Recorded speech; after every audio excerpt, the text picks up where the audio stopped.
Hello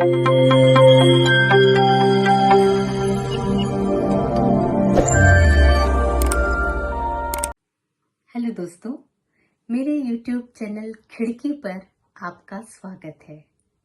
आज खिड़की पर हम बात करेंगे एक किताब पर। इस किताब का नाम है पहला अध्यापक। यह एक लघु उपन्यास है, रूसी उपन्यास है, जिसके लेखक हैं चिंगीज ऐटमतोव। इसका हिंदी में अनुवाद किया है भीष्म साहनी जी ने।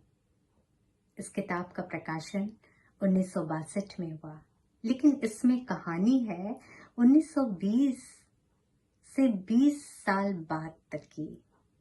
ये वह दौर था जब रूस बदल रहा था। लेनिन मसीहा बनकर आए थे। लेनिन पूंजीवाद के खिलाफ थे, साम्यवाद के संस्थापक थे। वो जर्मन फिलोसोफर कार्ल मार्क्स के विचारों से बहुत प्रभावित थे और मार्क्स की विचारधारा को राजनीतिक ढांचा लेनिन ने ही दिया। पूरी दुनिया उनसे प्रभावित थी। वो मजदूरों के मसीहा बनकर आए थे। मजदूर जो 7-8 घंटे नहीं बल्कि 14-15 घंटे काम करते थे, उन्होंने तय किया कि 8 घंटे ही वो काम करेंगे। महिलाओं के हक की बात की उन्होंने। तो युवा कम्युनिस्ट लीग का एक सदस्य ड्यूशेन अपने गांव कुरकुरेव जाता है। किर्गिस्तान का एक छोटा सा गांव कुरकुरेव, जहां गरीबों की बस्ती है, वहां वो एक सभा को संबोधित करते हुए कहता है कि उसे कोई मकान नहीं चाहिए, बिल्डिंग नहीं चाहिए। वो तो टिले के अस्तबल में ही एक छोटा सा स्कूल खुलना चाहता है। गांव वाले ये सुनते ही बिदक जाते हैं, उसका बहुत विरोध करते हैं। वो कहते हैं कि हमें पढ़ाई से, स्कूल से क्या मतलब, कुदाल ही हमको रोटी देती है। हमारे बच्चे भी कुदाल चलाना ही सीखेंगे, वो क्यों पढ़ने जाएंगे। लेकिन ड्यूशेन उन्हें सरकारी फरमान दिखाता है, जिसमें लिखा होता है कि यहाँ पे स्कूल खुलना है, और वो उन्हें बताता है कि गरीबों का अब तक इतना शोषण हुआ है, आपको इतना दबाया गया है, कुचला गया है। अब सत्ता चाहती है कि आप पढ़ें लिखें। इस तरह से वो अपना स्कूल खोलने के लिए तैयारी शुरू कर देता है। जो भी प्राकृतिक संसाधन उपलब्ध थे, मिट्टी और कुछ ईंधन वगैरह, घास फूस इकट्ठा करता है।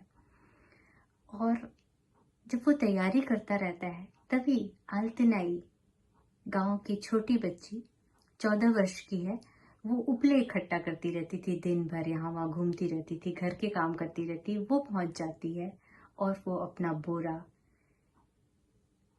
ड्यूशेन के नेक मकसद से इतनी प्रभावित होती है, आदर से, सम्मान से वो उसके लिए छोड़ जाती है। और वो आल्तनाई से वादा लेता है कि वो विद्यालय पढ़ने आएगी और अपने साथ साथ और बच्चों को भी लाएगी।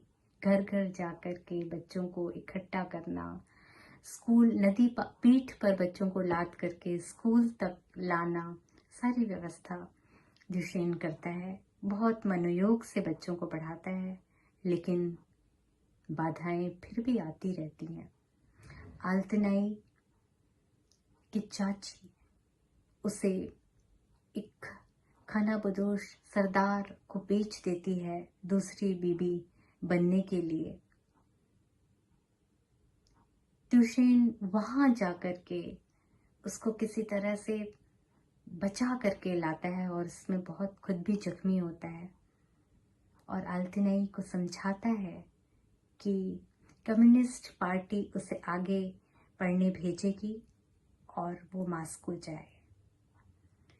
आल्तनाई मॉस्को जाती है और पढ़ते हुए वो अपने अध्यापक से संपर्क बनाने की कोशिश करती है, चिट्ठियां लिखती हैं। लेकिन ड्यूशेन नहीं चाहता था कि आल्तनाई की पढ़ाई में वो बाधक बने। एक लंबे अंतराल के बाद जब आल्तनाई एक शिक्षाविद बन चुकी है, वैज्ञानिक बन चुकी है, बहुत प्रसिद्ध हो चुकी है, उसके गांव कुरकुरेव से एक आमंत्रण आता है बतौर मुख्य अतिथि बनने का। वो जब अपने गांव कुरकुरेव जाती है तो वो देखती है उसका गांव बदल गया है सामूहिक खेती की वजह से। उसके गांव में अपने पहले अध्यापक ट्यूशन की याद करने वाला अब कोई नहीं बचा। बुजुर्ग बूढ़े लोग मर चुके हैं और जो विद्यार्थी थे, जो बच्चे थे, वो द्वितीय विश्व युद्ध में शहीद हो चुके हैं।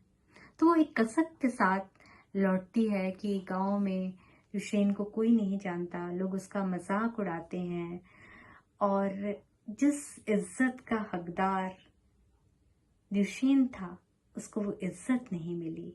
वो अपने हमवतन चित्रकार को चिट्ठी लिखती है और उस चिट्ठी में अपनी कहानी कहती है। उसे याद आता है पोपलार का वो पेड़ जिसे ड्यूशेन और आल्तिनाई ने रोपा था और ड्यूशेन ने उससे कहा था, आल्तिनाई, जैसे जैसे ये पोपलार का वृक्ष बड़ा होता जाएगा तुम भी बड़ी होती जाओगी। कहानी बहुत मार्मिक है, हृदय विदारक है और इस उपन्यास को पढ़ते हुए आपको भी अपना पहला अध्यापक जरूर याद आएगा जिसने आपके दिल में एक लौ पैदा की, जिसकी रोशनी से आप आगे बढ़ते गए।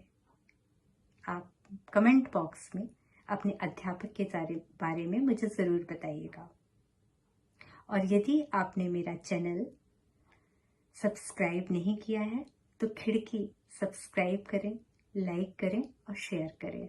धन्यवाद।